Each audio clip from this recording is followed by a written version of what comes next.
E eu posso dizer para você que praticamente hoje, todas essas práticas que você encontra aí nessas igrejas, que parecem coisas estranhas e tudo mais, não tem o menor fundamento bíblico. E a argumentação vai ser essa: Deus me disse, Deus me apareceu, Deus me revelou, eu vi um anjo, eu tive um sonho. Isso é tão antigo quanto o livro de Colossenses. Porque era o mesmo argumento que essa seita estava usando lá em Colossos. Nós tivemos uma visão onde Deus disse que nós temos que adorar os anjos. Espera aí, está soando familiar? Quem foi o anjo que queria adoração? Quem foi o anjo que sempre quis adoração? Inclusive propôs a Jesus Cristo: tudo isso te darei se prostrado me adorares. De onde veio essa visão? Nos últimos tempos, o cenário cristão tem se enchido de novas revelações, profetas autoproclamados e movimentos que prometem um cristianismo mais profundo e poderoso. Falam de experiências místicas, visões, doutrinas secretas e até novas formas de se aproximar de Deus. Mas será que tudo isso vem realmente do Espírito Santo? A pergunta é séria: como identificar uma heresia dentro da igreja? Nem toda voz que fala em nome de Deus foi enviada por ele. E muitas vezes o perigo não vem de fora, mas do púlpito, disfarçado de piedade e revestido de palavras bonitas. Neste vídeo, você vai aprender, à luz da palavra, como discernir o verdadeiro evangelho dos falsos ensinos que se infiltram sorrateiramente no meio do povo de Deus. Paulo já alertava os cristãos de Colossos contra falsos mestres que misturavam filosofia humana, misticismo e legalismo com a fé cristã. E hoje, 2000 anos depois, essas mesmas ideias continuam vivas, apenas com novas roupagens. Prepare-se. O que você vai ouvir pode abalar suas certezas religiosas, mas também vai fortalecer sua fé na suficiência absoluta de Cristo. E se você deseja apoiar este ministério e aprofundar seu conhecimento bíblico, torne-se um defensor da fé, o nosso clube de membros, onde você terá acesso a vídeos e materiais de estudo exclusivos que vão te ajudar a permanecer firme na verdade do Evangelho. Quando eu estava terminando, eu tinha feito engenharia elétrica, depois fui fazer desenho industrial na Universidade Federal de Pernambuco. Estava no último ano, quando a graça de Deus me alcançou. E senti que com a conversão, Deus também me chamava para pregar a palavra. E eu comecei a pregar a palavra bem cedo, logo depois da minha conversão. E me lembro que Deus me guiou para trabalhar entre jovens. Estou explicando porque é que eu estou me sentindo muito à vontade aqui com o projeto da igreja. E primeiro comecei a pregar o evangelho entre os pescadores da região norte de Recife, cidade de Olinda. Até hoje tem uma igreja lá, batista, apesar de eu ser presbiteriano, né? Mas uma igreja batista se formou lá. E depois eu fui para o interior do estado pregar o evangelho entre os plantadores de cana, e tem uma igreja dessa feita presbiteriana lá. E voltando para Recife, quando eu conheci a Minca, nós começamos um trabalho com os jovens, pastor Isaac, que a princípio não tinha nenhuma, humanamente falando, ia contra tudo que se fazia dentro da igreja presbiteriana naquela época, que era extremamente convencional e tradicional. Então, criei um grupo de rock, na verdade, tinha uma banda de uma igreja, que tocava muito bem, e eu fiz o desafio de gente, vamos tocar rock evangélico na praça, em vez de ficar aqui tocando para a igreja, vamos lá para a praça. Então, nós levamos o grupo, o nome da banda é Novo Viver, e nós alugávamos caminhão, usávamos a traseira do caminhão como palco, íamos para Alto da Sé, em Olinda, nós íamos para praças, íamos para beira-mar, nós finalmente ganhamos espaço suficiente para fazer eventos em teatros, e a igreja era muito parecida com isso aqui, cheia de jovens, um louvor bem contemporâneo, e muita gente não dava nada para aquele trabalho, né? Um jovem pastor, né? Eu estava, na verdade, né, fazendo meu curso de teologia quando esse trabalho começou. Hoje tem algumas igrejas lá na região, e na minha última contagem saíram pelo menos 12 pastores de entre todos aqueles jovens que passaram por lá durante todos esses anos. Vão em frente, vocês estão começando, a obra é grande, tem muita coisa pela frente ainda, então fica firme que Deus vai abençoar esse trabalho com certeza. Isso que a gente está vendo acontecer aqui, está conversando com o pastor Isaac, está acontecendo no Brasil todo. Nós trazemos amigos que vêm da Europa e dos Estados Unidos para pregar, para fazer palestras, e todos eles, sem exceção, eles ficam impressionados com a juventude da igreja brasileira. A quantidade de jovens que eles veem nos eventos, que lotam os auditórios, que enchem as igrejas. Enquanto isso, lá na Europa, a igreja já quase, pelo menos a igreja tradicional, ela já não praticamente existe, e nos Estados Unidos ela está envelhecendo sem que uma nova geração venha substituir. E aqui no Brasil a gente vê toda essa quantidade de jovens que estão interessados. Graças a Deus por isso, estou muito feliz de estar aqui, pastor, no segundo ano de aniversário de vocês. Queria convidá-los a abrir a Escritura na carta de Paulo aos Colossenses, capítulo 2. Eu vou falar sobre uma coisa que o pastor Isaac disse aqui no começo, que a urbana é a respeito de Cristo. Tudo gira em torno da pessoa dele e era exatamente nós não combinamos, era exatamente o tema que eu tinha no meu coração para falar nessa noite, a suficiência do Senhor Jesus, que é um dos temas principais da teologia reformada. Colossenses capítulo 2. Nós vamos do verso 8 até o final do capítulo. Como é um pouco extenso, eu vou primeiro ambientar o texto, depois nós faremos a exposição. Paulo ele estava preso na cidade de Roma quando ele recebe a visita de Epáfras, o pastor da igreja de Colossos, trazendo uma oferta para o apóstolo Paulo e trazendo muitas indagações. Paulo não é o fundador da igreja de Colossos, ele é o fundador da igreja de Éfeso, foi onde ele labutou, mas Colossos não está longe, faz parte da grande Éfeso, por assim dizer. Epáfras deve ter se convertido durante o ministério de Paulo, lá em Éfeso, levou o evangelho para Colossos, sua cidade, lá começou uma igreja. E a igreja, então, cresceu, se desenvolveu, se espalhou pela cidade, e era grande o suficiente para merecer, ou pelo menos para despertar a atenção de Paulo. Algum tempo depois, Epáfras percebe que ele está com um grande problema na mão. Alguns mestres, alguns estudiosos, alguns pregadores estavam se infiltrando na igreja, participando dos cultos que eram feitos nas casas e trazendo uma doutrina que era diferente daquela que Epáfras aprendeu com o apóstolo Paulo.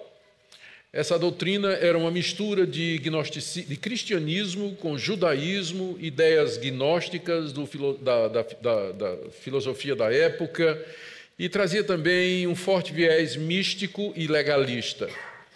E aquilo tudo, de repente, era demais para Epáfras. Epáfras, então, faz a viagem até Roma, levando uma oferta de amor para o apóstolo Paulo, preso lá, e abre o coração e diz: Paulo, eu estou precisando de ajuda, porque a igreja lá em Colossos está sendo infiltrada por uma forma de cristianismo que não é aquilo que você nos ensinou, não é aquilo que foi revelado por Deus. E é muito complexo. E, na verdade, era muito complexo mesmo. A ponto de que os estudiosos dizem que aquele movimento que estava acontecendo em Colossos, eles chamam de a heresia de Colossos, porque não aparece em nenhum outro lugar do Novo Testamento. É tão único que parece ter sido alguma coisa localizada ali. Ninguém consegue encontrar um paralelo exato em outros lugares, em outros tempos, para aquela mistura. Porque, de fato, era uma mistura. Aparentemente, esses pregadores dessas ideias, eles tinham um pano de fundo judaico, eram judeus que haviam se convertido ao cristianismo, mas que eram influenciados pelas ideias filosóficas da época, especialmente duas vertentes. Uma, o neoplatonismo, que é uma ideia que remonta ao filósofo Platão, desenvolvida pelos seus seguidores, que basicamente vê o universo como separado em dois andares. O andar de cima, que é o mundo da perfeição, o mundo das ideias, onde todas as coisas existem na forma de conceitos, em toda a sua pureza. E no andar de baixo tem um mundo material, que é sensível, palpável, tangível e que é um reflexo imperfeito do mundo superior, que é o das ideias. Essa caneca, por exemplo, ela é um reflexo imperfeito da caneca ideal que existe no mundo das ideias. Então, para esse pessoal, tudo o que for ideal, tudo o que for pensamento, tudo o que for conceito, o divino está no andar de cima. Tudo que for físico é imperfeito, intrinsecamente mal, e está no andar de baixo. Então, daí que surge, por exemplo, movimentos influenciados por essa ideia, que acham que o corpo é a prisão da alma. O corpo físico, ele aprisiona a alma. Para você libertar-se, você ascender até Deus, você alcançar iluminação e conhecimento, você tem que castigar o seu corpo. Você pode, inclusive, praticar o ascetismo, que é a privação das necessidades básicas do seu corpo, para que, uma vez quebrado o poder do corpo, a sua alma se liberte e se eleve até Deus. Então, esses judeus cristãos, eles tinham essas ideias neoplatônicas, eles viam a matéria e o corpo como sendo intrinsecamente maus. E eles diziam que esse movimento deles era alguma coisa que eles tinham recebido da parte de Deus através de revelação. E era um conhecimento secreto que não tinha sido dado nem aos apóstolos. Daí o nome de gnosticismo. A palavra grega para conhecimento é gnose, e esse movimento tem sido chamado também de um movimento gnóstico incipiente, ou que estava começando. E esse segredo era a chave para você chegar à vida eterna. Essa gnose era dada somente aos iniciados. Ou seja, não bastava você crer em Jesus Cristo. Você tinha que ter esse conhecimento secreto. Você tinha que se tornar um gnóstico. E, além disso, você tinha que praticar as obras da lei, conforme estava na lei de Moisés. Lembra que o pano de fundo é o judaísmo aqui. E você tinha que, seguindo o pensamento platônico, castigar o seu corpo, praticar a ascese, para que você pudesse subir até a presença de Deus. Durante muitos anos, muito tempo, os estudiosos do Novo Testamento, eles não conseguiam identificar na literatura antiga alguma coisa que pudesse ser paralela a essa heresia de Colossos, porque ela é muito sincrética, ela liga elementos de várias tendências religiosas e filosóficas daquela época. Até que, na década de 50 do século passado, foi descoberto lá no Egito, mais especificamente numa cidade chamada Nag Hammadi, uma biblioteca gnóstica datando do século II, que avançou muito o nosso conhecimento a respeito do gnosticismo, que a gente não tinha muito conhecimento, não é? E, surpresa de todas as surpresas, o vocabulário deles reflete muita coisa do que Paulo está dizendo na carta aos Coríntios, na carta aos Colossenses. Os gnósticos falavam do pleroma, que era a tradução é plenitude, que é esse espaço que nos separa de Deus e os homens. Essa distância entre Deus e os homens é chamada de pleroma, que é plenitude. Eles usam essa palavra que Paulo usa o tempo todo nas suas cartas. Eles falam que você tem 3 tipos de gente: o carnal, o almal, tem a ver com alma, e o espiritual, que Paulo usa em 1 Coríntios. Eles vão falar a respeito dos rudimentos do mundo, que era uma expressão que só aparece em Paulo, ninguém sabia direito o que é, só que na literatura gnóstica, os rudimentos do mundo se refere a anjos que habitam nos corpos celestes e que são mediadores entre Deus e os homens. A verdade é que o gnosticismo, no século II, era uma religião extremamente complexa e sofisticada. E se não foram os pais da igreja, chamados pais apologetas, como Justino, como Tertuliano, que enfrentaram Ireneu, que enfrentaram esses gnósticos e declararam essas ideias como heréticas, nós hoje seríamos gnósticos. O gnosticismo foi a primeira grande heresia cristã, que quase engole o cristianismo nos séculos II e III. E se não for o trabalho desses apologetas, desses homens que Deus levantou, defendendo a verdade, então, como eu disse, todos nós hoje seríamos gnósticos em vez de cristãos, não é? Em vez de cristãos. Então, esses paralelos nos ajudam a interpretar, a entender o que é que Paulo está fazendo aqui. Ele está lidando com uma forma inicial de gnosticismo, misturada com ideias judaicas, que não negava exatamente a Jesus Cristo, com práticas ascéticas, com legalismo, um balaio de gato, se você quiser, se puder usar uma expressão mais popular. E o que nos interessa é que todas estas coisas, elas permanecem hoje. Embora Paulo esteja lidando aqui com um movimento antigo de 2000 anos atrás, mas as ideias centrais, vocês vão reconhecer como sendo extremamente relevantes, elas estão presentes no dia de hoje. A abordagem de Paulo, no texto que nós vamos examinar, é expor essas ideias como sendo falsas, e em seguida ele apresenta Cristo como sendo a resposta para todas os desafios, propostas que estão sendo feitos por esses mestres usando essas coisas. A resposta final de Paulo é: nós não precisamos de vocês porque nós já temos a Cristo. Tudo que vocês estão oferecendo, conhecimento, plenitude, atravessar a plenitude para chegar até a presença de Deus, essa ideia de revelação e novo conhecimento, isso de cumprir a lei, tudo isso já está realizado e completo em Cristo Jesus. Nós temos Cristo, portanto, nós não precisamos de nenhuma dessas invenções aí. Por isso que essa passagem é relevante, porque nos dias de hoje ainda tem muito legalismo na igreja, tem ideias gnósticas na igreja, tem ideias místicas na igreja, como eu vou tentar demonstrar para vocês, e a resposta continua sendo a mesma. A resposta que foi dada por Paulo 2000 anos atrás é a mesma resposta que nós damos hoje. Em Cristo nós temos tudo o que essas seitas e movimentos nos oferecem e não podem cumprir. Porém, em Cristo nós somos perfeitos, mais uma palavra que os gnósticos gostavam, teleioi, ou perfeitos, que indicava esse grau supremo de perfeição que uma pessoa adquiria através da gnose.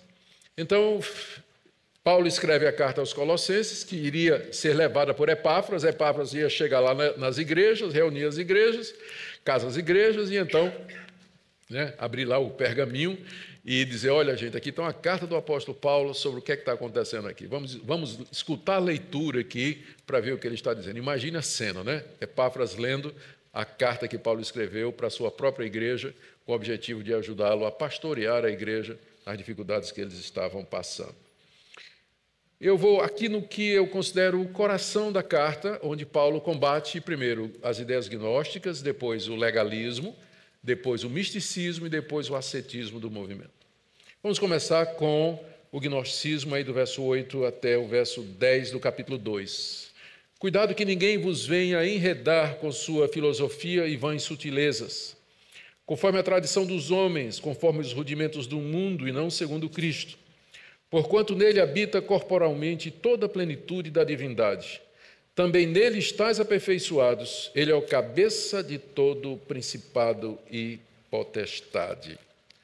Aqui nesse versículo, o apóstolo Paulo acautela os colossenses a que não sejam enredados com sua filosofia e vãs sutilezas. A palavra enredar aqui, ela significa armar ou preparar uma armadilha de maneira a escravizar um animal ou uma ave. Era o verbo que se usava para o tipo de caça que era feita com armadilhas. Então, o que Paulo está dizendo é: esse pessoal, eles têm como objetivo escravizar vocês. Eles têm como objetivo preparar uma armadilha mental de maneira que escraviza vocês. E eles fazem isso, Paulo diz aqui, através da sua filosofia e vãs sutilezas ou invenções enganosas provenientes do raciocínio humano. Ou seja, eles se apresentavam como pessoas extremamente eruditas, fazia sentido, se eles eram ou estavam influenciados pelas ideias, pelas filosofias da sua época, eles valorizavam a retórica, a lógica. Lembrem que a Grécia é o pai da retórica, da lógica e da filosofia. E os gregos gostavam de filosofia como nós gostamos de futebol. Então, esse pessoal chegava com argumentos, com sutilezas do raciocínio, tentando provar o ponto deles. E para cristãos que não estão preparados e que ficam facilmente influenciados com a capacidade de raciocínio e de argumentação das pessoas, isso aqui de fato era uma armadilha. Eles seriam levados da simplicidade do Evangelho para essa religião extremamente complexa que se apresentava como tendo uma resposta lógica, racional, para todos os dilemas e todos os desafios que a humanidade já experimentou. Paulo diz, cuidado, não deixe que esse pessoal, usando de filosofia, usando de raciocínios sutis, escravizem a mente de vocês. Porque estas coisas, ele diz aqui, é conforme a tradição dos homens, ou, em outras palavras, é proveniente do raciocínio humano, não tem origem em Deus. Isso é uma invenção ardilosa da mente humana. Além disso, ele diz, está conforme os rudimentos do mundo. Aqui na nova versão transformadora, que eu creio que é usada aqui pela igreja, está dizendo, com base nos princípios espirituais desse mundo, que é uma tradução muito boa, porque se refere exatamente àqueles seres espirituais mencionados no gnosticismo, que habitavam os corpos celestes e que serviam de mediadores entre Deus e os homens. Ou seja, Paulo aqui está denunciando o caráter gnóstico daquela ideologia que era apresentada. Isso aqui não é conforme Deus, isso aqui é fruto do raciocínio, apresentando essa ideia que é baseada nos princípios espirituais desse mundo e não em Cristo Jesus. É uma referência. Em seguida, no verso 9 e no verso 10, ele dá 3 respostas que combatem diretamente as principais proposições daquele movimento nesse aspecto mais filosófico. O primeiro deles é, no verso 9, ele diz assim, depois de ter dito no verso 8, final do verso 8, que esse pessoal, essas ideias não estão em Cristo, porquanto nele, em Cristo, habita corporalmente toda a plenitude da divindade. Palavra plenitude aí, palavra do vocabulário gnóstico. O que é que Paulo está dizendo aqui? Ele está confrontando diretamente o pensamento da época que fazia a separação entre o mundo ideal e o mundo material e que parecia, ou que deixava impossível Deus se tornar homem. Deus está no andar de cima, o corpo humano está no andar de baixo. Como é que Deus vai descer para se tornar um de nós? Foi exatamente esse motivo pelo qual epicureus e estoicos se ausentaram lá do Areópago em Atenas, quando Paulo começou a falar da ressurreição. Porque a ideia da ressurreição é ridícula do ponto de vista da cosmovisão neoplatônica. Qual o interesse de Deus em ressuscitar um corpo, já que Deus é espírito e o mundo da perfeição é espiritual e o corpo é inferior, intrinsecamente mal? Por que Deus ressuscitaria corpos? Quando Paulo começou a falar da ressurreição, o pessoal vazou lá no Areópago, dizendo, a gente fala com você outra hora. Aqui a resposta de Paulo para essa ideologia que está chegando em Colossos é, em Cristo habita, a ênfase é em corporalmente, toda a plenitude da divindade. Ou seja, Deus na sua plenitude, no seu pleroma, ele habita, não é que habitou, ele está falando de Cristo não somente durante o tempo da encarnação, mas também nesse período agora, em que Cristo continua Deus homem. Às vezes o cristão tem essa ideia errada, que quando Cristo subiu aos céus depois da ressurreição, passou a primeira camada de nuvens, olhou para um lado e para o outro, não tinha ninguém olhando, ele jogou fora o corpo, não é? E é espírito. Não, Cristo continua até hoje com o corpo da sua ressurreição. Ele é Deus homem eternamente. E nele, Deus homem, habita corporalmente toda a plenitude da divindade. Isso aqui já era um basta, um chega para lá, na ideia daqueles mestres que diziam que era impossível a encarnação e impossível a ressurreição. Como vocês vão encontrar também nos dias de hoje. A resposta de Paulo para aquele pessoal é a suficiência de Cristo. O pleroma que eles ofereciam, ele habita divinamente no corpo, na pessoa de Cristo Jesus. Cristo é a expressão plena e máxima da divindade. Ou seja, essa é uma das passagens que falam claramente da divindade de Jesus Cristo. Ele não era um homem comum, ele não era uma pessoa boa, mas nele habitava Deus em toda a sua plenitude. E essa era a resposta número 1 para a proposta gnóstica. Segundo, verso 10, início do verso 10. Também nele estáis aperfeiçoados. Porque essa era uma das ofertas desse movimento. Eles ofereciam perfeição. Do tipo assim, não basta você ter fé em Jesus Cristo, você tem que ter esse conhecimento, essa gnose para você chegar até Deus, para você ser perfeito. Paulo diz, não, também nele vocês já estão aperfeiçoados. Aperfeiçoados aqui não significa sem pecado ou sem defeito, mas significa que o problema básico nosso, ele já foi resolvido. E que seu resultado está garantido. Nós já fomos perdoados por Deus, já fomos justificados dos nossos pecados, fomos recebidos por Deus como seus filhos, recebemos o Espírito Santo, fomos selados com o Santo Espírito da promessa, estamos unidos a Jesus Cristo nessa nova aliança que Ele tem conosco pelo seu sangue, ou seja, nós já estamos aperfeiçoados. O que podia ser feito para a nossa redenção já foi feito. Nós não precisamos seguir essas ideologias ou sutilezas do raciocínio que esse pessoal está apresentando aí como sendo o caminho da perfeição. Porque em Cristo, se você está em Cristo, você já está aperfeiçoado. Não há nada mais a ser feito. Na verdade, não há nada mais que possa ser feito. Uma vez que você está em Cristo Jesus, nele você já é perfeito diante de Deus. Já é perfeito. Nada se pode acrescentar à obra completa de Jesus.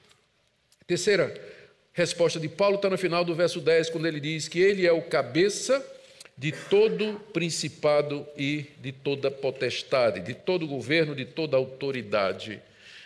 A palavra, essa expressão aqui, principado e potestade, que só aparece também nas cartas de Paulo, é uma referência aos anjos.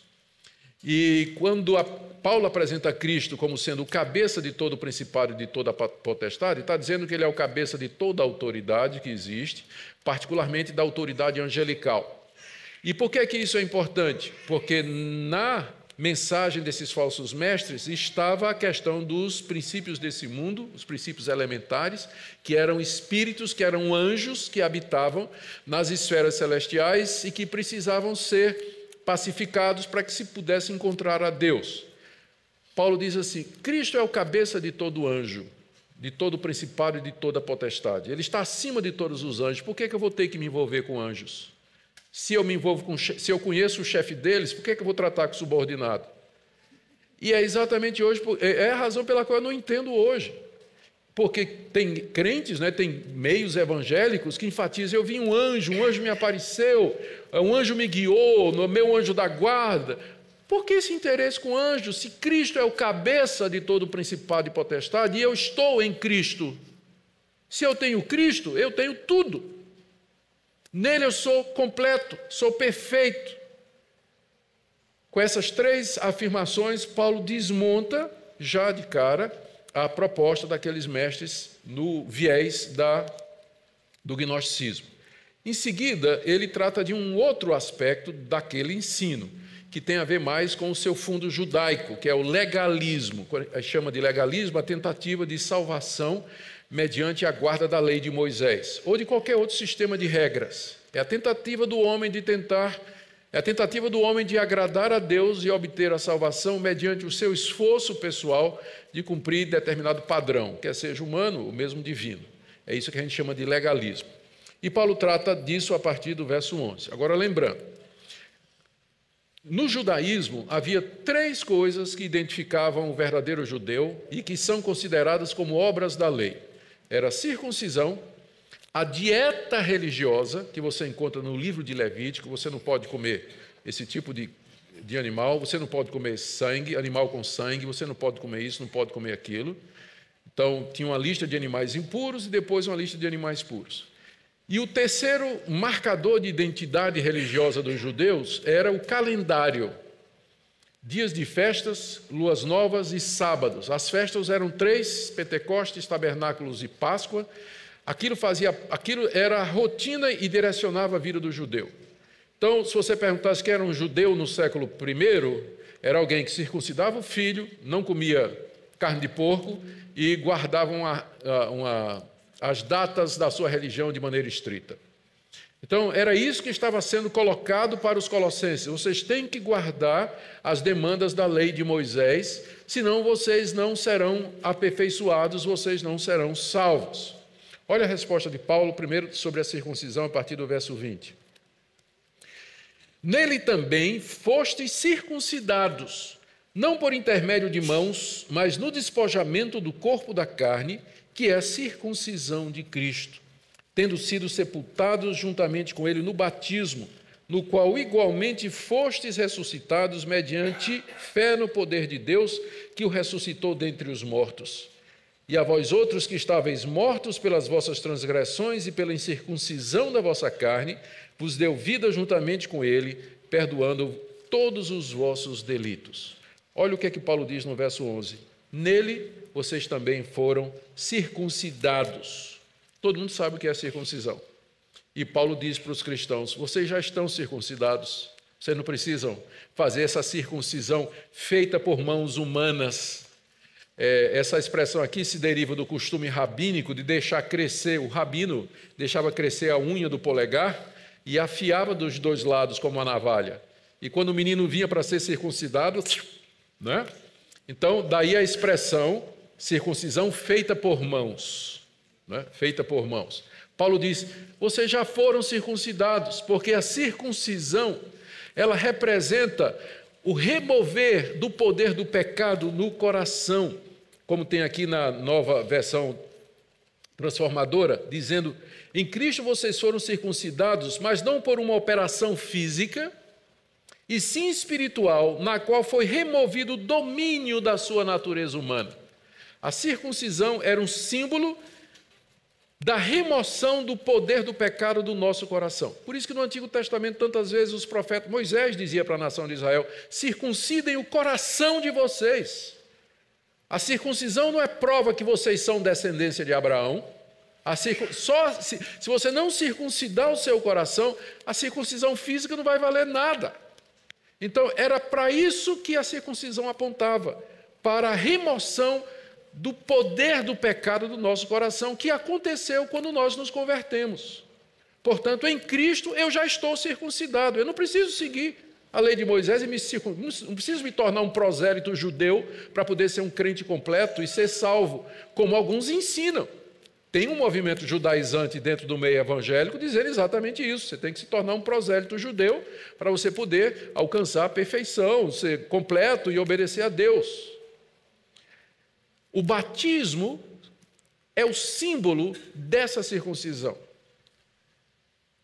O batismo é o símbolo disso. Você vê que logo depois de falar de circuncisão, Paulo já entra com o batismo, dizendo no verso 12, tendo sido sepultado juntamente com ele no batismo, no qual igualmente fostes ressuscitados mediante o poder de Deus, que o ressuscitou dentre os mortos. É isso que o batismo representa, a circuncisão do coração, que era prefigurada na circuncisão do Antigo Testamento. Uma vez que você está em Cristo, você já está circuncidado, e o batismo é o símbolo disso. O argumento que Paulo apresenta para dizer que nós não precisamos da circuncisão física para sermos salvos, está aqui no verso 13. Eu vou ler aqui na versão transformadora, que é mais fácil. Vocês estavam mortos por causa de seus pecados e da incircuncisão de sua natureza humana. Então Deus lhes deu vida com Cristo, pois perdoou todos os nossos pecados. Ou seja, quando Deus perdoou vocês e lhe deu vida, vocês estavam circuncidados? Não. Vocês eram incircuncisos, gentios, alheios ao pacto, alheios à vida de Israel, alheios às promessas, não tinham ideia nenhuma do que Deus tinha dito a Moisés, ou falado a Moisés, mas pela pregação do Evangelho, Deus circuncidou o coração, Deus perdoou todos os pecados de vocês, sem que vocês fossem circuncidados fisicamente. Então, por que vocês querem voltar para a lei de Moisés? Por que vocês estão ouvindo esses mestres aí? Da mesma forma que em Cristo você já está aperfeiçoado, como ele disse no argumento anterior, Cristo é o cabeça de todo o principado e de toda a potestade, assim também em Cristo vocês já estão circuncidados, ou seja, Cristo é a resposta para todas as demandas daquela seita, como é para hoje, nos dias nossos. Mas ele não para aqui.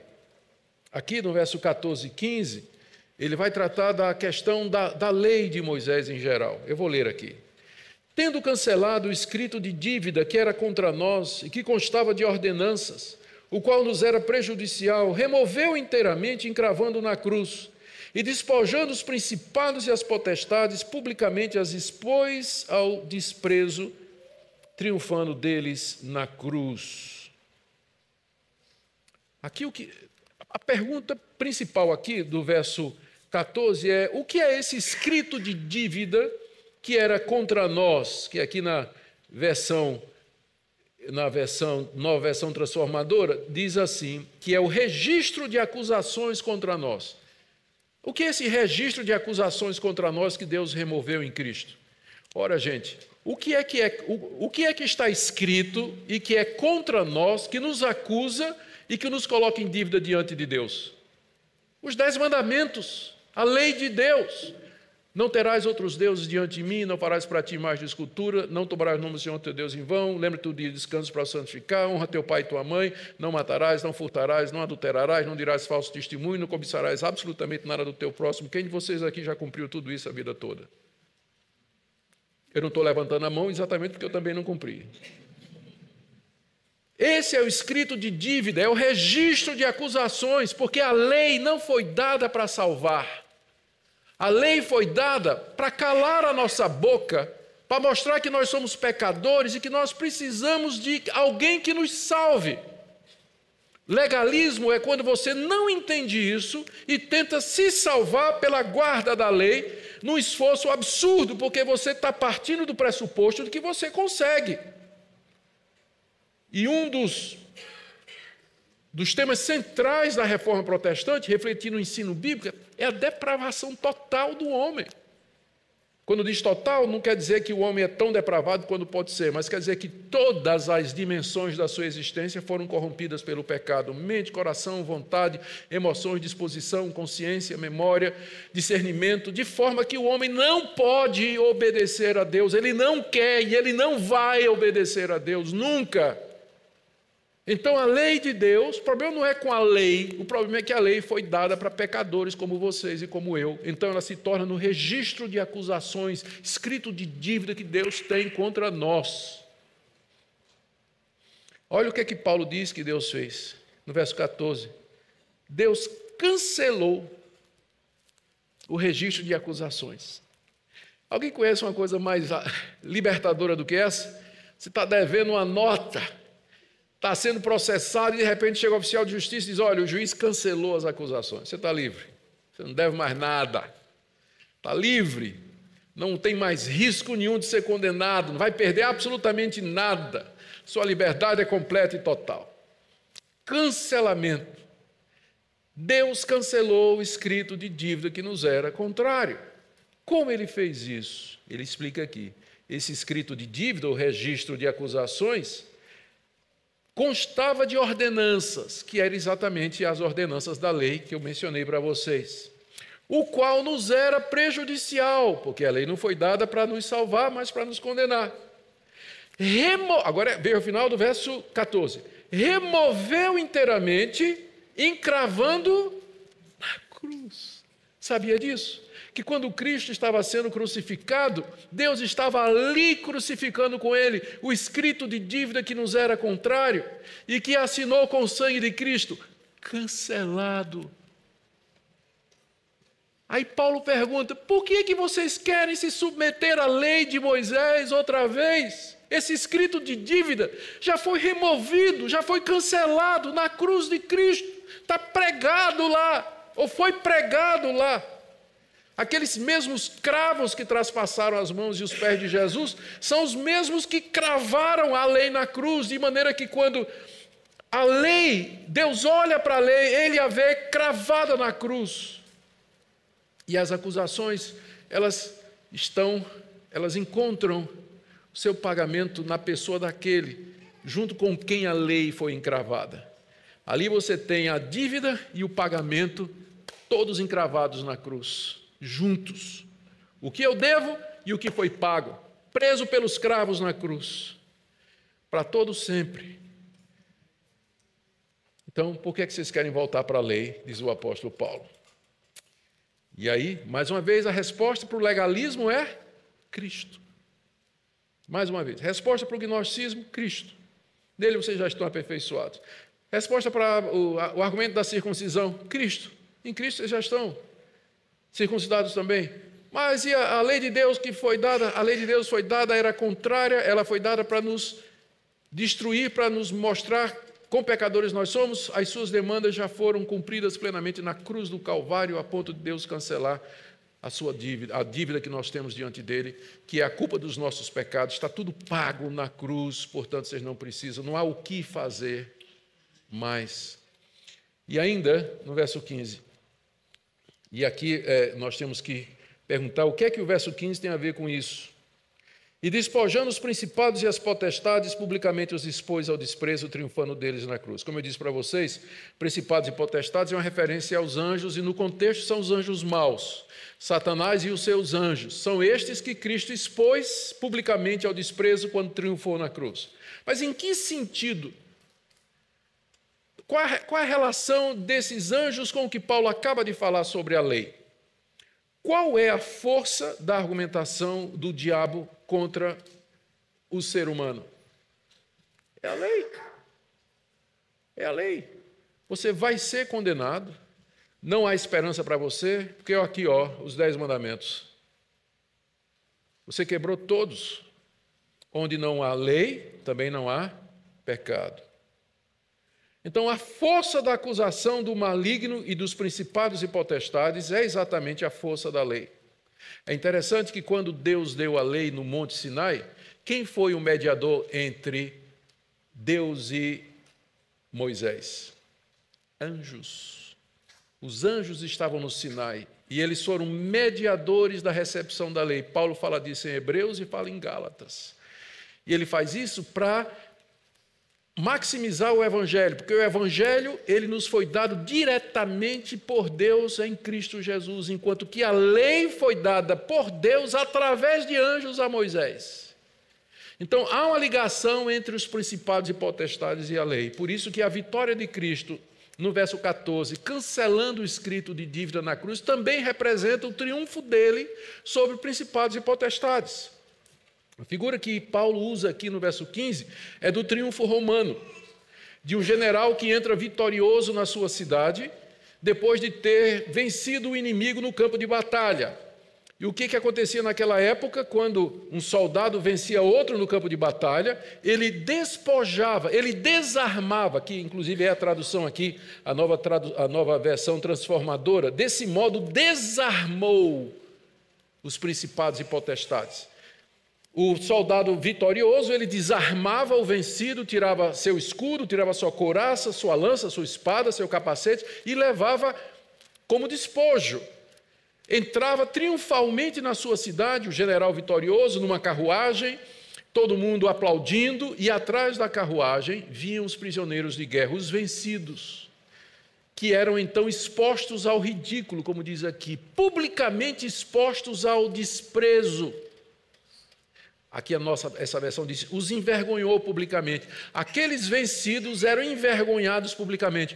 O povo jogava ovo podre, fruta podre, jogava pedras, excremento, jogava tudo que não prestava, né? Envergonhava, chamava nomes para aquele pessoal. Era uma vergonha pública que eles passavam, enquanto que o general entrava vitorioso, eles eram expostos publicamente à vergonha.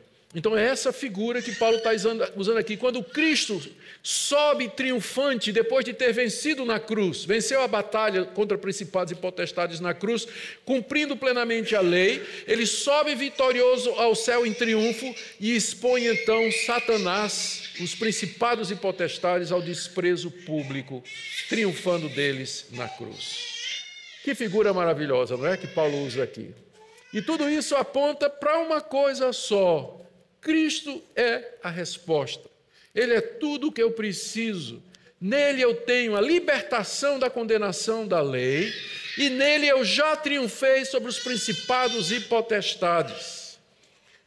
Já triunfei sobre Satanás e os seus anjos. Eles já foram desarmados.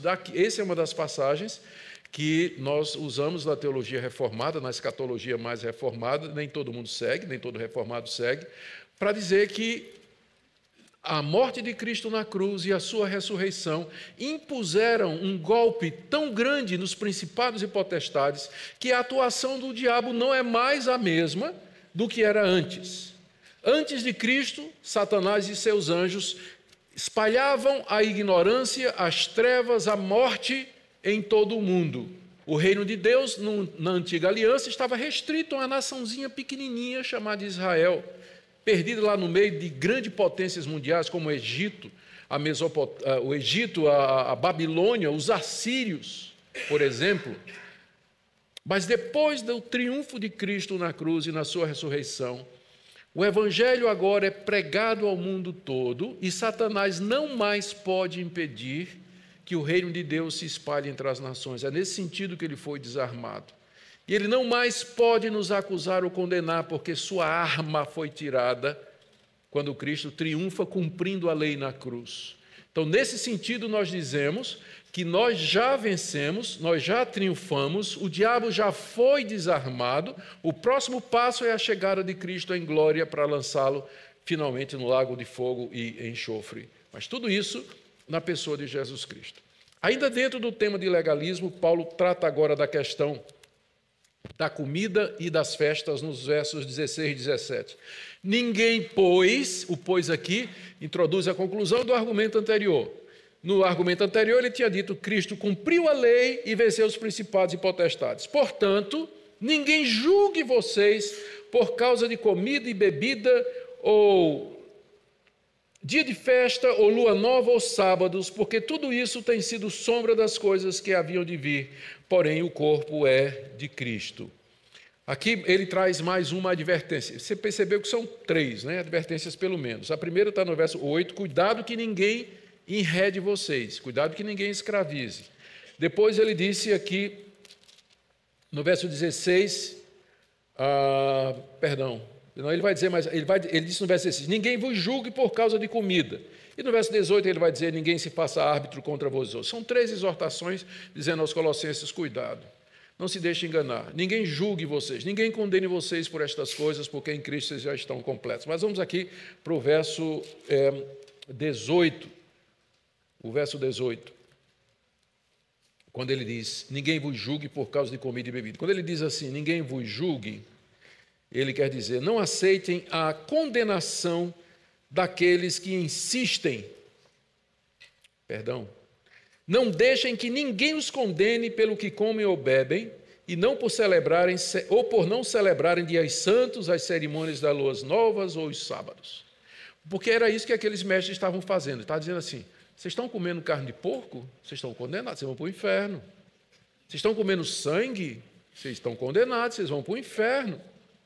Vocês não guardam as festas judaicas? Você não guarda o sábado? Você vai para o inferno. Paulo diz aqui, ninguém vos julgue por causa de comida, bebida, dia de festa, lua nova ou sábado. Por que eu não devo deixar que estas pessoas me condenem porque eu não guardo estas coisas? Resposta de Paulo no verso 17, porque tudo isso tem sido sombra das coisas que haviam de vir, porém o corpo é de Cristo. Deixa eu dar aqui uma ilustração que vai ajudar a compreender. Imagina que eu estou aqui e tem um holofote bem forte atrás de mim aqui, uma luz bem forte.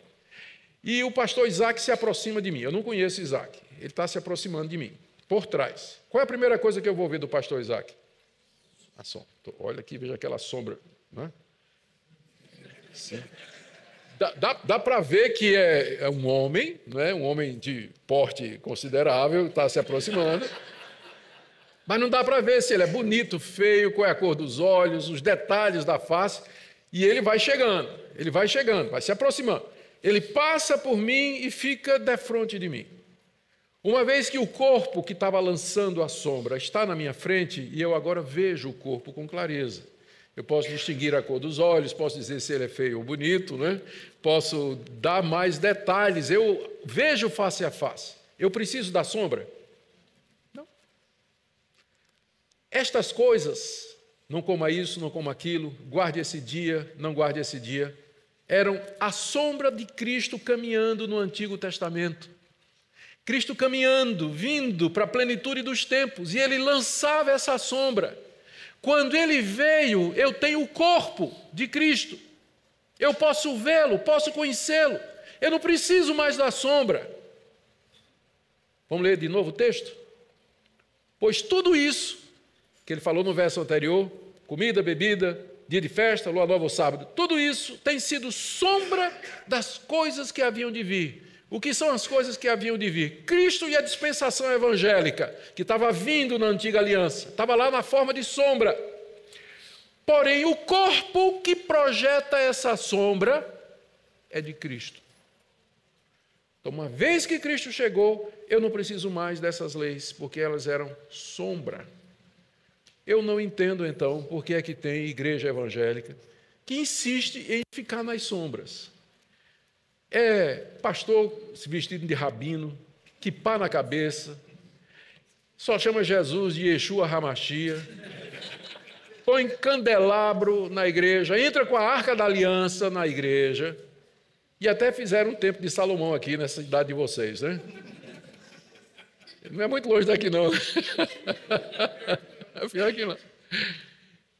Quer dizer, faz sentido isso. Esse tipo de coisa ataca a suficiência de Cristo.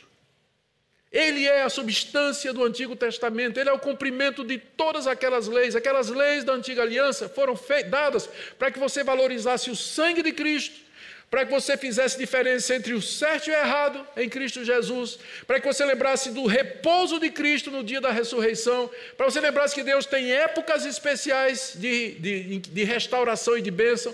Tudo aquilo apontava para Cristo. Portanto, uma vez que eu estou em Cristo, eu não preciso mais guardar essas coisas. O legalismo não faz sentido para quem está em Cristo Jesus. É uma tentativa de acrescentar a obra dele e ataca a suficiência disso. Todo movimento que diz Cristo mais alguma coisa é legalismo. Cristo mais dízimo, Cristo mais paletó e gravata, Cristo mais tamanho de corte de cabelo, Cristo mais qualquer outra coisa é legalismo. Foge da suficiência e da plenitude de Jesus Cristo. Por que o nosso coração reluta em descansar completamente em Cristo? Porque sempre a gente quer fazer alguma coisa. A gente acha que é muito esmola grande, né? Cego desconfia, né? Então é muita graça. Mas será que eu não tenho que fazer nada? Não tenho que fazer nada. Cristo já fez tudo? Sim, ele já fez tudo mesmo. Mas e até a fé, até a sua capacidade de crer está no pacote, está no kit. Vem, a fé vem junto com isso, que você não pode ter por você mesmo. Resposta de Paulo para todas as demandas daquela seita: Cristo. Nele vocês estão circuncidados, ele já cumpriu a lei, despojou principados e potestades, ele é a consumação e a substância de todas as sombras do Antigo Testamento, ele é o cabeça do principado e potestade. Em Cristo você tem as respostas para todos esses questionamentos e a solução para todas essas demandas aí. Mas não terminou. Do verso 18 a 19, ele trata da terceiro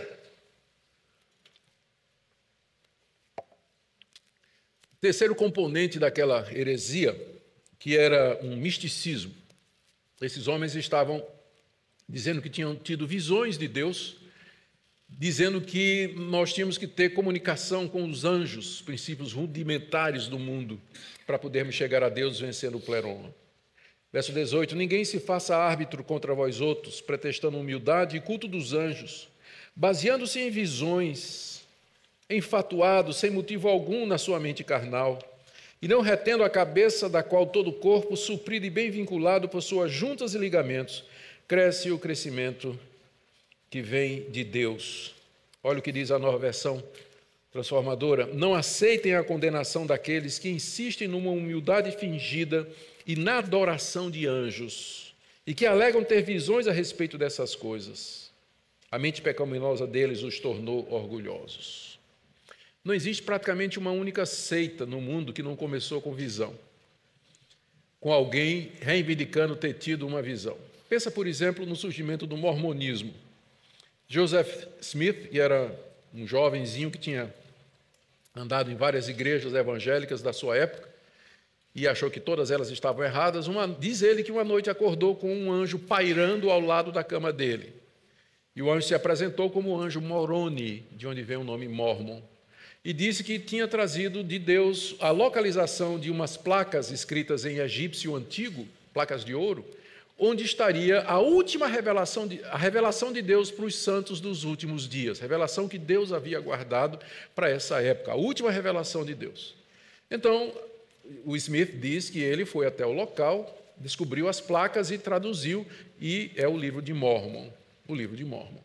Então, começa com essa alegação de que há um novo conhecimento que não está na Bíblia, que vai além da Bíblia, que não foi dado aos apóstolos, mas que Deus reservou para os últimos tempos. Toda seita diz isso. Pega o islamismo. Mohammed, pastor de cabras, entra numa caverna, diz que ali lhe apareceu o anjo Miguel. E Mohammed era analfabeto, ele não sabia ler nem escrever. E ele começou a ter revelações desse anjo, que ele dizia para um amigo que cometia a escrita. Daí surge o Alcorão, que se considera a revelação final de Deus. Eles consideram o judaísmo como a primeira, o cristianismo como a segunda e o islamismo como a terceira, dada através desse anjo, a última revelação de Deus para a humanidade. Você pode pegar a mesma coisa, o espiritismo de Allan Kardec. Ele vai dizer a mesma coisa, que os espíritos, falando através da mediunidade, trouxeram essa doutrina que tinha sido esquecida e que não tinha sido revelada com toda a clareza antes, que é a doutrina da reencarnação. Então, o livro dos Espíritos de Allan Kardec, ou o Evangelho segundo o Espiritismo de Allan Kardec, trata exatamente disso. O espiritismo kardecista se vê como a última revelação de Deus para a humanidade, dada através de contato com estes seres. Toda seita é assim. E no meio evangélico isso é muito comum hoje. Pega, por exemplo, o movimento G12, que dividiu igrejas batistas, presbiterianas. Castellani teve uma revelação em que Cristo lhe apareceu e disse: meu povo se equivocou durante 2000 anos, porque eu queria desde o começo que o discipulado fosse em grupo de 12, por isso que eu chamei 12. Mas a igreja cresceu, se multiplicou, catedrais, igreja mega churches e tudo mais, mega igrejas e tudo mais, e nós temos que voltar à simplicidade do discipulado de 12 a 12. Surge o movimento G12, não baseado na Bíblia, que você não vai conseguir provar na Bíblia que o discipulado é só na base de 12, mas baseado numa revelação que Jesus Cristo deu a César Castellani. E eu posso dizer para você que praticamente hoje, todas essas práticas que você encontra aí nessas igrejas, que parecem coisas estranhas e tudo mais, não tem o menor fundamento bíblico. E a argumentação vai ser essa: Deus me disse, Deus me apareceu, Deus me revelou, eu vi um anjo, eu tive um sonho. Isso é tão antigo quanto o livro de Colossenses. Porque era o mesmo argumento que essa seita estava usando lá em Colossos. Nós tivemos uma visão onde Deus disse que nós temos que adorar os anjos. Espera aí, está soando familiar? Quem foi o anjo que queria adoração? Não é? Quem foi o anjo que sempre quis adoração? Inclusive propôs a Jesus Cristo: tudo isso te darei, se prostrado me adorares. De onde veio essa visão? Por isso que a Bíblia é muito cautelosa quando ela nos adverte a ter cuidado com esse tipo de coisa, não mexer com esses poderes espirituais, porque você não sabe o que está por detrás. Portanto, meu canal de comunicação com Deus é sua palavra escrita, é a sua revelação, sola escritura, nela eu estou seguro. Em vez de me abrir para tentar ouvir Deus, ou a mensagem de Deus, ou o caminho de Deus para a minha vida, através de sonhos, visões e revelações, que eu não sei a origem. Porque uma das características exatamente desses seres é a capacidade de enganar. Ele é o pai da mentira que se transforma em anjo de luz. Por isso, está aqui, Paulo dizendo: não deixe que esse pessoal, não aceite a condenação desse pessoal que insiste numa humildade fingida. Porque eles chegam assim, com toda humildade, né? Não, eu sou um simples servo de Deus. Deus me deu uma visão, mas eu nem sei porque que ele me deu essa visão, né? Eu sou nada diante de Deus, né? Vem com essa humildade fingida. E aí engana os incautos. Tem muito crente que vai atrás, crente que gosta de novidade. Gosta mesmo, para ele só Cristo. Né? Eles querem alguma coisa assim mais emocionante, alguma coisa que eles possam fazer alguma coisa e tudo mais. E aí, quando aparece um falso profeta dizendo esse tipo de coisa, diz, era isso que eu estava esperando. Vai embora atrás da seita. Lá vai, seguir o falso profeta. Como tem muitos hoje. O que é que falta? É o conhecimento do Evangelho. Um dos slogans mais perniciosos usados no meio evangélico é a letra mata e o espírito vivifica. Tirado do contexto, talvez eu fale disso amanhã de manhã. O apóstolo Paulo, quando diz a letra mata e o espírito vivifica, não está fazendo um contraste entre doutrina, estudo, versus espiritualidade, piedade e plenitude do espírito. Ele está contrastando a antiga aliança e a nova. Duas coisas completamente diferentes. Entretanto, ao dizer isso, a letra mata e o espírito vivifica, existe uma rejeição ensinada por muitos líderes aos membros de suas igrejas, dizendo, não estudem doutrina, não leiam comentários, não pesquise a palavra de Deus, porque doutrina mata. Olha para as igrejas históricas e tradicionais. Eles podem ter um ponto, porque muitos teólogos bons que nos deram boa teologia eram áridos, eram secos, não tinham vida, às vezes não faziam nem, não estavam envolvidos no pastorado. Eu entendo a força desse argumento, mas esses homens estavam errados. Porque não existe dicotomia entre uma mente preparada, uma mente culta, que entende a palavra de Deus, que estuda a palavra de Deus, e um coração piedoso, cheio do Espírito Santo, que quer viver uma vida para Deus e viver uma vida de oração. Então não se deixa levar por essa piedade, por esse misticismo aí que está desprovido de fundamentação bíblica. Esse pessoal, Paulo diz aqui, baseia-se em visões sem motivo algum na sua mente carnal, ou seja, a mente pecaminosa deles os tornou orgulhosos, e eles vieram com estas invenções que acabam tirando a suficiência de Cristo. Então, já vimos três coisas.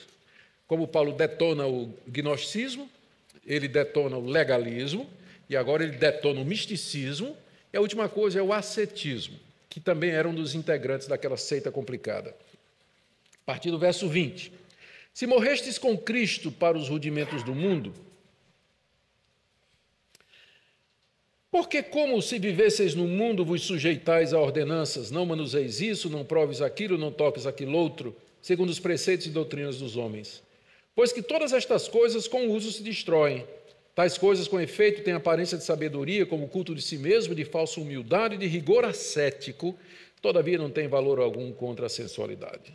No verso 20, Paulo faz uma afirmação. Infelizmente, mas isso já vem sendo corrigido, tem uma expressão, essa palavrinha se aí, ela é a tradução de uma palavra grega que pode indicar, às vezes, dúvida de fato ou simplesmente uma afirmação. Então, naquela famosa frase, se Deus é por nós, quem será contra nós? A tradução correta é, já que Deus é contra nós, ninguém será, já que Deus é por nós, ninguém será contra nós. Então, é o caso aqui. Paulo não está colocando dúvida. Se vocês já morreram com Cristo, ele está dizendo, vocês já morreram com Cristo. Tanto é que a Nova Versão Transformadora já diz, vocês morreram com Cristo, que é a melhor tradução, está correto. Ele não está questionando, ele está fazendo uma afirmação. Então, vocês já morreram com Cristo, afirma Paulo no verso 20. Morreram para os rudimentos desse mundo, ou seja, veja como ele traduziu aqui, ele os libertou dos princípios espirituais desse mundo, que é exatamente os rudimentos do mundo, eram aqueles anjos, como eu falei. Isso aí, Paulo disse, isso já aconteceu, vocês foram libertos em Cristo da escravidão a essas ideias, a esses conceitos, a tudo mais. Então ele pergunta, por que vocês estão se deixando escravizar para ordenanças como não toque nisso, não prove nisso, não manuseie isso, segundo os preceitos e doutrinas dos homens? O que ele está combatendo aqui? Está combatendo a ética, ou o caminho da ética ou da espiritualidade desse movimento aí.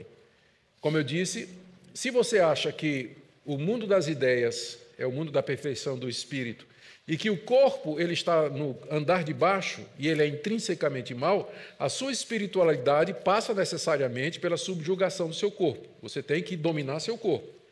E aí, então, os ascetas, era o nome que se dava às pessoas que acreditavam assim, eles tinham todo um programa de quebrar os desejos do corpo. Tem coisas que a gente tem que realmente mortificar, porque às vezes o apetite sexual ele é dirigido para a pessoa errada, no tempo errado e da forma errada. Então tem que mortificar mesmo. Mas, por exemplo, a vontade de comer, vontade de beber, a necessidade de dormir, de relaxar e tudo mais, são desejos ou são coisas necessárias, fazem parte da nossa estrutura. O asceta, ele nega ao corpo, inclusive o que é lícito, com o objetivo de quebrar o corpo, para que a alma, então, saia da prisão que ele representa. Então, naquele tempo e depois na Idade Média, pessoas que se chicoteavam, pessoas que faziam jejuns prolongados, inclusive de água, monges na Idade Média, eles moravam num pau, numa jaula que eles colocavam no alto de um pau, onde eles ficavam expostos ao frio, ao sereno, à chuva, ao sol, às vezes nus, com o objetivo de castigar o corpo e quebrar o pecado. Era assim que eles diziam que você tem que vencer o pecado. Eles acreditavam que a sede dos pecados, o pecado habita no corpo, o corpo é intrinsecamente mau, daí você tem que quebrar o corpo. E foi essa a ideia que prevaleceu na Idade Média, daí que surge a doutrina da virgindade perpétua de Maria, porque dessa perspectiva, sexo é uma coisa ruim. Sexo é uma coisa ruim porque envolve troca de corpos, não é? Se você quer ser espiritual, você não pode se rebaixar a esse tipo de nível. Então, o celibato ficou visto como sendo superior ao status de casado, aí o conceito de celibato na Idade Média, perpétua virgindade de Maria, e o surgimento dessas ordens monásticas ascéticas, onde os caras faziam tudo isso, todo esse tipo de privação. A ideia básica é que o corpo é ruim e que o pecado habita no corpo. Teve um cara no século II, chamado Orígenes. Orígenes foi um dos grandes estudiosos, ele tinha umas ideias muito erradas, mas ele era um grande erudito, E ele lutava muito com pensamentos, né, com a lascívia, e ele resolveu o problema, pensou que resolvia o problema se castrando. Ele se castrou. Para a tristeza dele, continuou do mesmo jeito, que o problema não é aqui, o problema é aqui, né? O problema é aqui. Era uma seta. Paulo está dizendo que a solução para o pecado que habita em você não é o ascetismo. Você nunca vai conseguir vencer o pecado impondo regras, rigores, normas, mortificando. Não é assim. A resposta para vencer o pecado no seu coração é Jesus Cristo. Olha como Paulo aborda o ascetismo. Primeiro ele diz no verso 22, isso aí é preceito e doutrina dos homens. Você não vai encontrar na Escritura Deus desvalorizando o corpo. Ao contrário, e é uma pena que exista essa tendência no meio evangélico, Deus valoriza tanto o nosso corpo quanto a nossa alma e o espírito.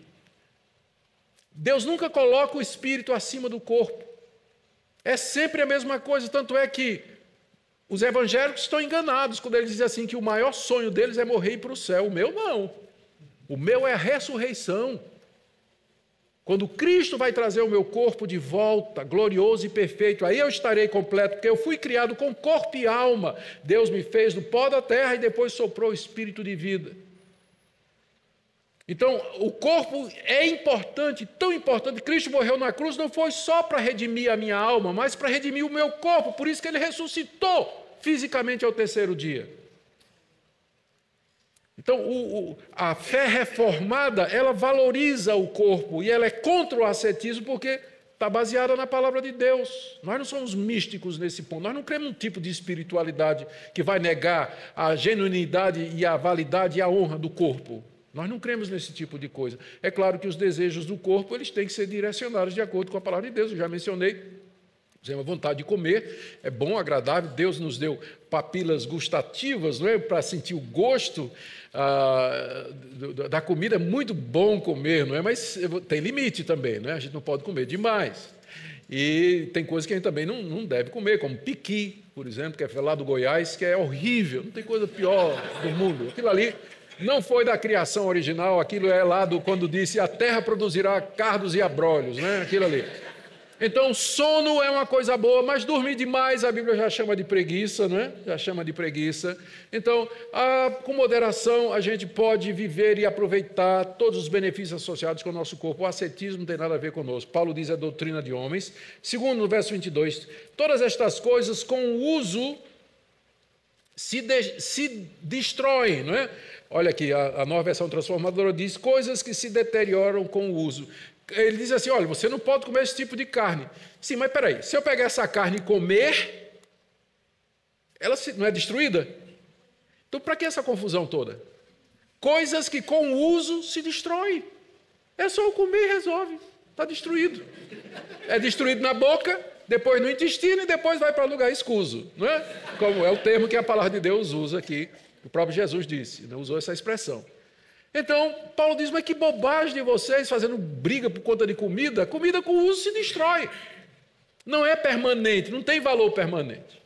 Terceira coisa que ele diz, isso aí, verso 23, de fato tem aparência de sabedoria como culto de si mesmo e de rigor ascético. Conhece Dona Maria? Conheço, mas é uma santa mulher de Deus, olha, nunca foi para a praia, nunca assistiu o jogo do Corinthians, nunca vê novela da Globo, olha, nunca cortou o cabelo, né? Assim, uma mulher assim, santa, sábia. Isso não é símbolo de santidade na Bíblia, não. Sabe o que é que isso parece? Culto de si mesmo. Culto de si mesmo. E o último argumento de Paulo, final do verso 23, essas coisas não têm valor algum contra a sensualidade. É aquilo que eu disse. Você pode fazer tudo isso, mas não tem valor contra a sensualidade. A sensualidade aqui, foi traduzido aqui, em nada contribui para vencer os desejos da natureza pecaminosa. Você pode fazer tudo isso, seguir um código, mas isso aqui não vai resolver o problema da corrupção do seu coração. Só tem uma coisa que resolve isso: a cruz de Cristo, a circuncisão do coração que é feita em Cristo Jesus. Mais uma vez, a resposta de Paulo para todas essas demandas é a pessoa de Cristo. Se você está em Cristo, você vai ter o poder para vencer pornografia, você vai ter poder para vencer os pensamentos lascivos, você vai quebrar o círculo vicioso. Se você está em Cristo, você vai ter o poder para fazer isso. Senão, você vai começar o ano, hoje já estamos em fevereiro, não é? Tenho certeza que você já quebrou todos os propósitos que você tomou na virada de ano. Não é? Todo ano a gente faz propósito, né? Chega em fevereiro, a gente já... Porque nós não temos condição em nós mesmos de vencer a nossa natureza, tem que ser em Cristo Jesus. Fechando. Resposta de Paulo para Epáfras. Epáfras, o que você precisa ensinar aos crentes de Colossos é Cristo. Ensine a plenitude de Cristo, a riqueza de Cristo, a sabedoria de Cristo, a obra completa dele na cruz, a sua perfeita e plena divindade, a sua ressurreição dos mortos, o triunfo dele sobre principados e potestades, como ele cumpriu a lei por nós, como no seu sangue a gente tem um perdão de pecados. Ensina a Cristo. E se os crentes aprenderem, se eles entenderem a suficiência de Cristo, eles serão firmados na rocha, eles não vão atrás dessas seitas. Você não precisa se preocupar com esses falsos profetas, com as demandas desses falsos profetas, ou com as ofertas que essas religiões fazem, as promessas que eles fazem, porque você já vai dizer, mas nós já temos tudo isso em Cristo. Cristo é a resposta de Deus para todas as necessidades que nós temos, presentes e futuras. Por isso, a grande questão nessa noite, que eu quero trazer para vocês, é essa daqui. O que Jesus Cristo representa para você? Ele é sua única esperança, sua única confiança? Você tem certeza que é nele, somente nele, que você deposita a sua expectativa de ser salvo? É nele que você espera ser encontrado no dia do juízo? Ou será que ao lado de Cristo você tem construído uma religião paralela, acrescentado coisas, invenções? Talvez você tenha ouvido e seguido mestres que de alguma forma querem acrescentar a suficiência de Cristo. Que nessa noite fique claro que a palavra de Deus foi ensinada a respeito da suficiência de Cristo e que nessa noite você tomou conhecimento do Evangelho na sua plenitude, na pessoa de Cristo Jesus. Que Deus abençoe vocês, irmãos, e que essa igreja continue firmada na rocha. Eu gostei, como eu disse, eu não combinei nada com o pastor, mas a primeira palavra que ele disse aqui é que a Urbana tem... Se você está na Urbana, você vai ouvir sobre Cristo o tempo todo. E é exatamente isso que eu queria falar nessa noite. Deus abençoe vocês. Deixa eu orar por vocês. Ó Deus, te damos graças pela pessoa do teu Filho, que veio para ser a nossa sabedoria, redenção, santificação e glorificação. Nós te damos graças porque nele estamos aperfeiçoados. Dá-nos amor ao teu Filho, paixão por ele, que a nossa fé seja vibrante, que ela possa ser conhecida das pessoas dessa cidade, dessa região. Abençoa essa querida igreja, Senhor, enchendo-a do Teu Espírito Santo. É o que nós pedimos, agradecidos em nome de Jesus. Amém. Amém. Deus abençoe vocês, irmãos. Obrigado. Desde os primeiros dias da igreja, os falsos ensinos têm sido uma ameaça constante ao verdadeiro evangelho. Paulo advertiu os anciãos de Éfeso dizendo: Eu sei que depois da minha partida, lobos ferozes se infiltrarão no meio de vocês e não pouparão o rebanho. Atos 20 e 29. Essas palavras não são um aviso distante, mas uma realidade viva nos nossos dias. Em muitos púlpitos, o evangelho puro tem sido trocado por mensagens motivacionais, promessas de prosperidade e supostas revelações novas que contradizem as Escrituras. E o mais preocupante é que grande parte dessas doutrinas hereges nasce dentro da própria igreja, usando o nome de Jesus e o vocabulário cristão. Mas o que é, afinal, uma heresia? A heresia não é simplesmente um erro teológico menor. É uma distorção essencial da verdade. É quando algo aparentemente bíblico se afasta da centralidade de Cristo e se torna um evangelho paralelo. Outro evangelho, como Paulo denunciou em Gálatas 1:8. Ainda que nós, ou mesmo um anjo vindo do céu, vos pregue outro evangelho além do que temos pregado, seja anátema.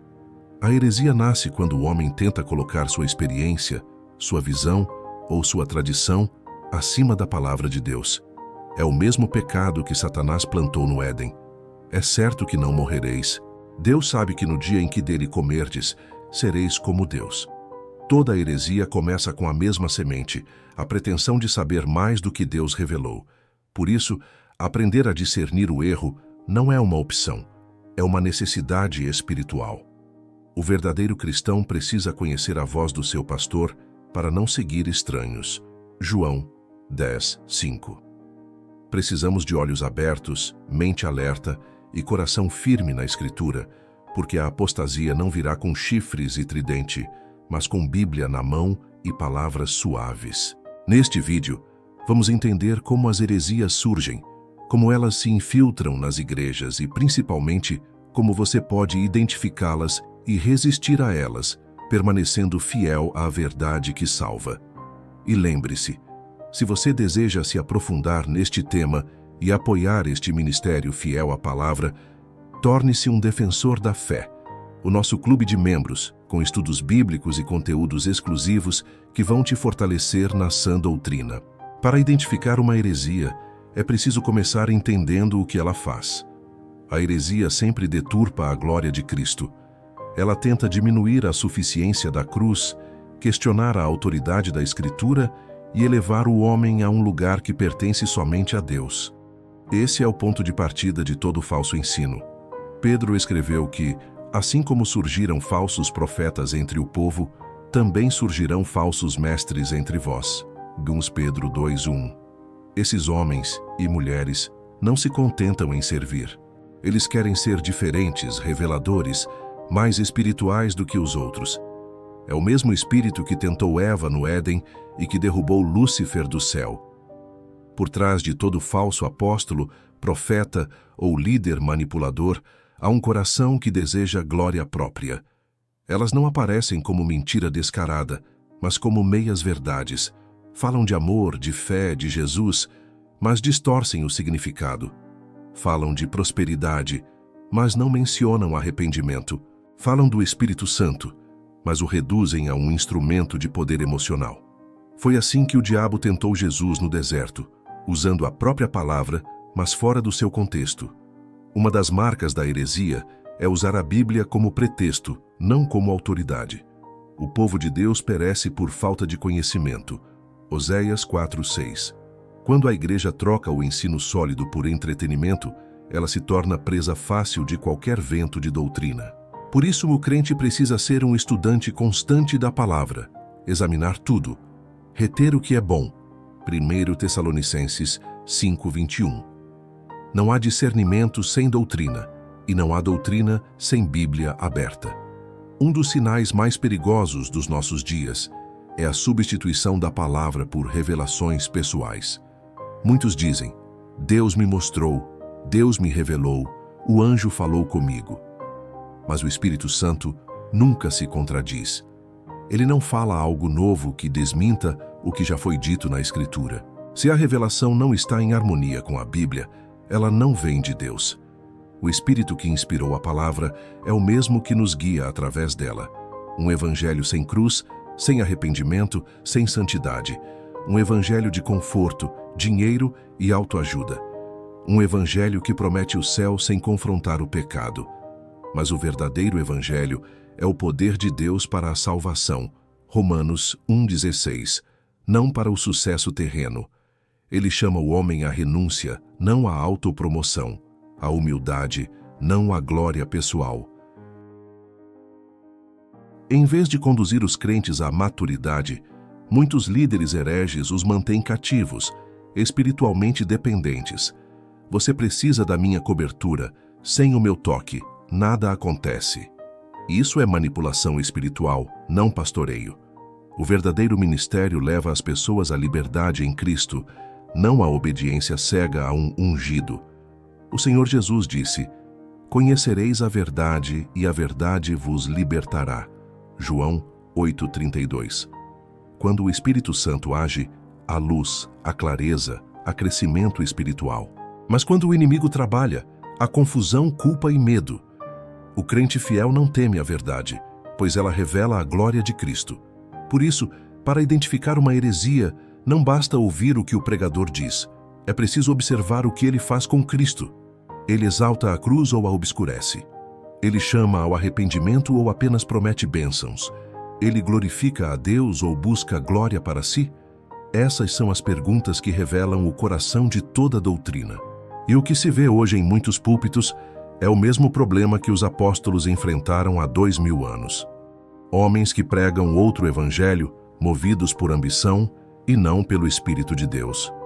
O Espírito Santo continua levantando igrejas fiéis, pregadores bíblicos e crentes que amam a verdade. Mas ele também nos chama a vigiar, a confrontar o erro e a permanecer firmes, mesmo que o mundo inteiro corra atrás de falsos profetas. Vivemos tempos perigosos e, ao mesmo tempo, decisivos. O que vemos hoje é exatamente o que Jesus previu. Falsos cristos, falsos profetas, falsos mestres, enganando, se possível, até os escolhidos. Mas a Escritura nunca nos deixou sem direção. A verdade continua clara, firme, inabalável. O Espírito Santo nunca confunde, nunca contradiz, nunca compete com Cristo. O verdadeiro Espírito exalta o Filho, conduz à santidade e nos faz amar a palavra. Se uma doutrina diminui a autoridade da Escritura, questiona a suficiência da cruz ou substitui o arrependimento por promessas de prosperidade, não vem de Deus. O apóstolo João escreveu: "Amados, não creiais a todo espírito, mas provai se os espíritos são de Deus." 1 João 4:21. Esse é o chamado da hora presente: provar, discernir, julgar todas as coisas pela palavra. Não para sermos críticos por orgulho, mas para sermos fiéis por amor. A heresia pode encher auditórios, mas não enche o céu. Pode impressionar multidões, mas não transforma corações. Só o verdadeiro evangelho salva, santifica e sustenta. Por isso, volte à Bíblia, volte à oração, volte a Cristo. Ele é suficiente. Sua palavra é completa. Seu Espírito é o mesmo, ontem, hoje e eternamente. E se este conteúdo edificou sua fé, eu te convido a dar um passo a mais. Torne-se um defensor da fé. Nosso grupo de membros é formado por homens e mulheres que amam a verdade e sustentam este ministério, para que o Evangelho continue sendo pregado com fidelidade e profundidade. Lá você terá acesso a vídeos, estudos e materiais exclusivos que vão te ajudar a crescer no conhecimento de Deus e a permanecer firme contra os ventos de engano. Permaneça firme na sã doutrina, porque no fim não é a popularidade que define a igreja, é a fidelidade à palavra de Deus.